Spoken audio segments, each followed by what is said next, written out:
كم مرة حبيت فيها حد وبدل ما تقوله اكتفيت بتلميحتين على السوشيال ميديا؟ كم مرة كنت زعلان فيها من حد وبدل ما تواجهه وتقوله اللي مزعلك اكتفيت بانك تلقح عليه على السوشيال ميديا؟ كم مرة كنت فيها المظلوم وبدل ما تقول حسبي الله ونعم الوكيل او تواجه الظالم اخترت انك تسكت؟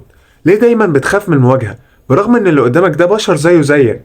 ليه بقينا كده وبقت السوشيال ميديا مسيطرة على عقولنا وفقدنا الروابط الاجتماعية اللي بتربطنا ببعض، وبقينا بنعبر عن اللي جوانا عن طريق البوستات مش عن طريق الكلام المباشر؟ ممكن الشخص اللي انت بتحبه ده يكون مستني منك كلمة بحبك بس انت ما قلتهاش. ممكن يكون الشخص اللي انت مزعله مستني منك كلمة آسف بس انت ما قلتهاش. ممكن يكون الشخص اللي انت ظلمته مستني منك تطيب بخاطره وتقول له كلمة تنسيه اللي حصل بس انت ما قلتهاش. السوشيال ميديا خلت عندنا مشكلة في التواصل وخلتنا مشغولين بالسكرول والتلقيح أكتر من إننا نقعد مع بعض.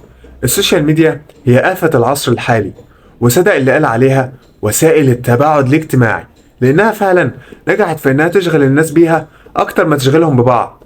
ولو بصيت هتلاقي الناس كل اهتمامها دلوقتي الترندات، وان ازاي اركب الترند وازاي اعمل زي ما الناس بتعمل والجو ده. فالواحد ما بقاش يستغرب دلوقتي لو لقى واحده طالعه ترقص للمتابعين او حد بيأذي حد في فيديوهاته، كل ده بس في سبيل الترند.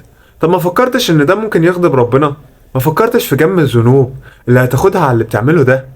على العموم ربنا هيحاسب كل واحد لوحده، ومش هتعرف بقى ساعة الحساب تقول له أصل الناس كلها كانت بتعمل وبتسوي.